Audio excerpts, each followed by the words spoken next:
Charlie Chaplin sits across from the most powerful banker in Los Angeles, listening to words that could destroy his dreams.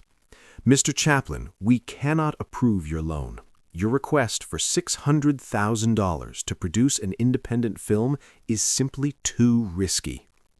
What Charlie does in the next 2 minutes doesn't just change the banker's mind, it redefines how the entire entertainment industry thinks about artistic vision versus financial security. First National Bank of Los Angeles, September 14th, 1925, Monday morning, 10:15. The mahogany-paneled office overlooks downtown Los Angeles, where oil derricks dot the horizon and the smell of opportunity mixes with automobile exhaust. Charlie sits in a leather chair that cost more than most people's annual salary, wearing his finest suit but feeling small against the institutional power surrounding him. Thomas Whitman sits behind a desk the size of a dining table, Senior Vice President of Commercial Lending, the man who decides which dreams get funded and which die from lack of capital. At 52, he's built his reputation on conservative investments, safe bets, proven returns. His clients include oil companies, real estate developers, and established businesses with predictable cash flows. Charlie is 36 years old, 8 years since he became the world's most famous entertainer. His previous film, The Gold Rush, earned $6 million worldwide, making it one of the most profitable pictures in cinema history. But today's meeting isn't about past success, it's about future risk. Mr. Chaplin, Whitman continues, adjusting his wire-rimmed glasses, your proposal is unprecedented. You want to borrow $600,000 to produce a film independently, without studio backing, without pre-sold distribution agreements, without any guarantee of return on investment. Charlie shifts in his chair. The film industry is changing, Mr. Whitman. Artists need creative control to produce their best work. Studios interfere with artistic vision, demand changes that compromise quality. Perhaps, but they also provide financial security. United Artists, Paramount, MGM, these companies have established distribution networks, marketing expertise, international connections. They reduce risk. Whitman slides a folder across the desk. I've reviewed your financial history. Your personal income last year was $1.2 million. Impressive, but you're asking us to loan you half that amount for a single project with no guaranteed return. Charlie opens the folder. Bank documents, financial projections, risk assessments. The numbers don't lie. Independent film production is gambling with borrowed money. Mr. Chaplin, explain to me why you need creative independence. Why can't you work within the studio system like every other successful actor in Hollywood? Charlie considers the question. How do you explain artistic integrity to a man who measures success in percentages and profit margins? Mr. Whitman, may I ask you something personal? Certainly. Do you have children? 2 sons. When they were learning to walk, did you hold their hands to keep them safe, or did you let them fall and learn balance? Whitman frowns. I don't see the relevance. You let them fall because falling teaches what holding hands cannot. Independence teaches what security prevents. Studios hold my artistic hands.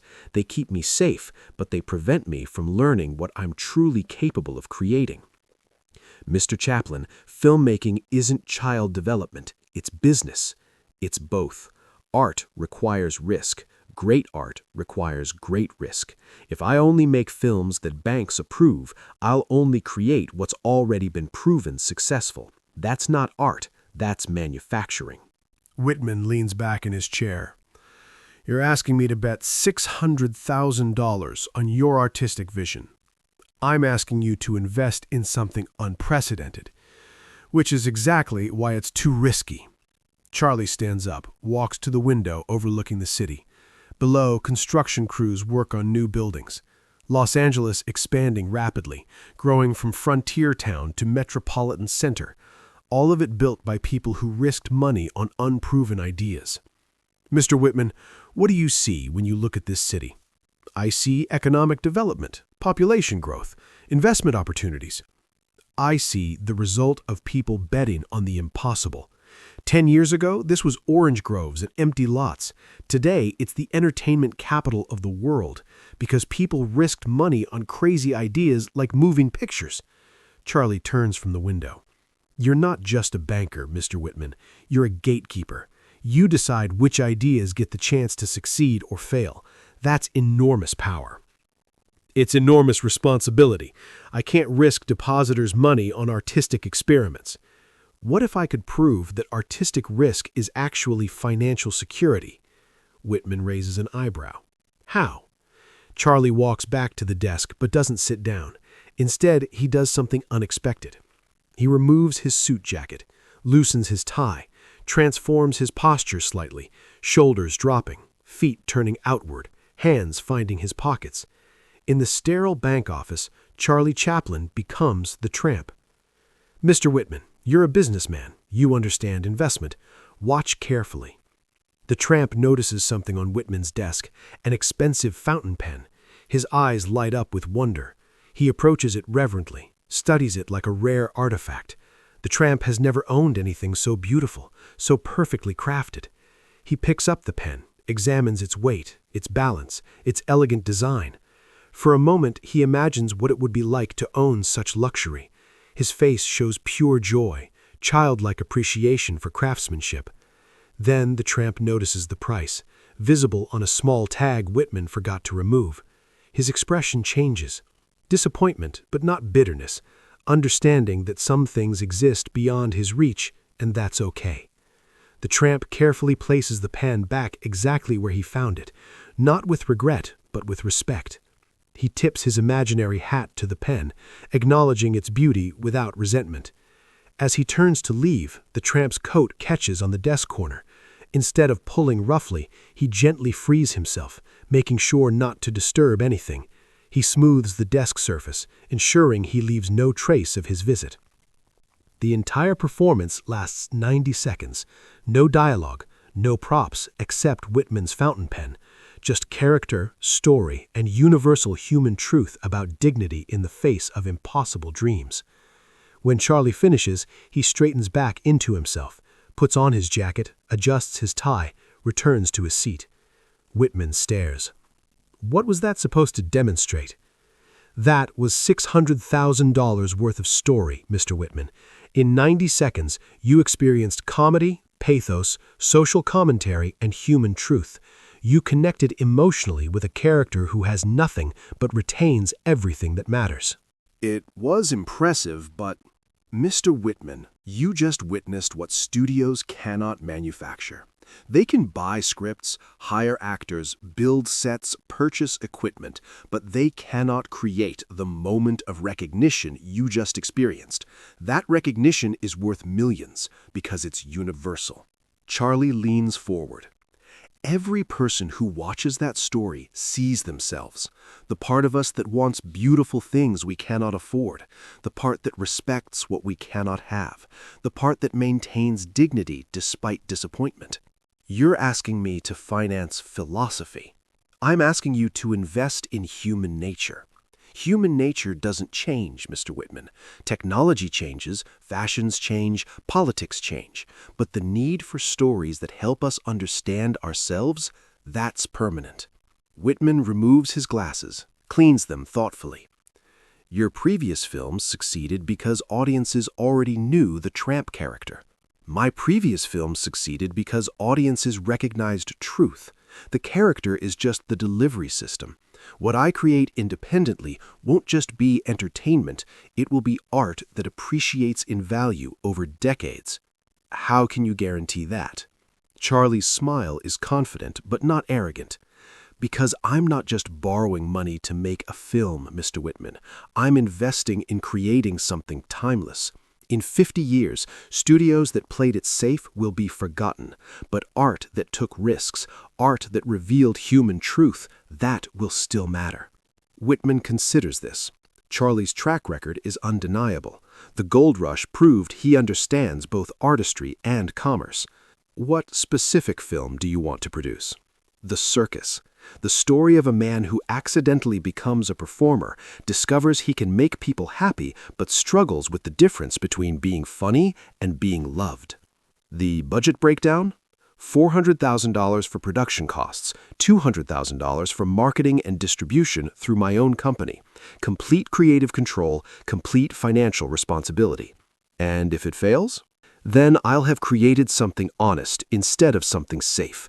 Mr. Whitman, failure trying to create art teaches more than success repeating formulas. Whitman makes his decision. Mr. Chaplin, against my better financial judgment, I'm approving your loan. Not because the numbers justify it, but because you just demonstrated something I've never seen in 30 years of banking, which is, you showed me that some investments aren't about money, they're about what money makes possible. The circus is completed in 1928. It earns $3.8 million worldwide and wins Charlie an honorary Oscar for versatility and genius in acting, writing, directing, and producing. The film's success proves that artistic independence, properly financed, creates both cultural value and financial return. More importantly, Charlie's loan establishes a precedent.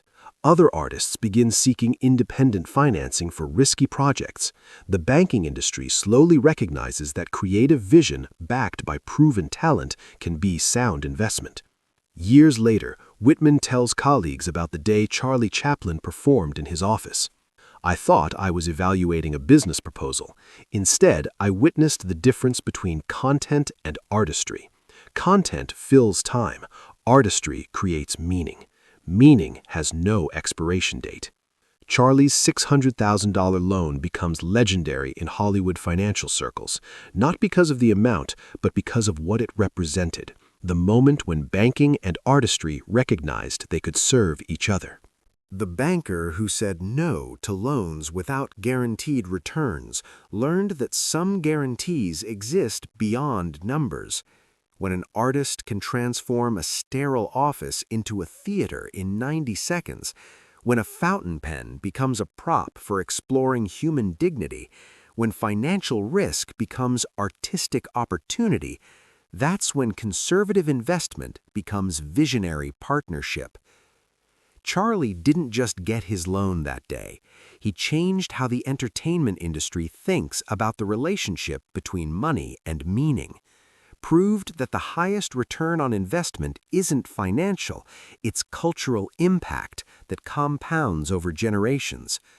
When bankers tell you your dreams are too risky, you have two choices: accept their limitations or demonstrate why those limitations don't apply to your vision. Charlie chose demonstration. In 2 minutes, he proved that art isn't a luxury funded after practical needs are met. It's an investment in human understanding that pays dividends forever.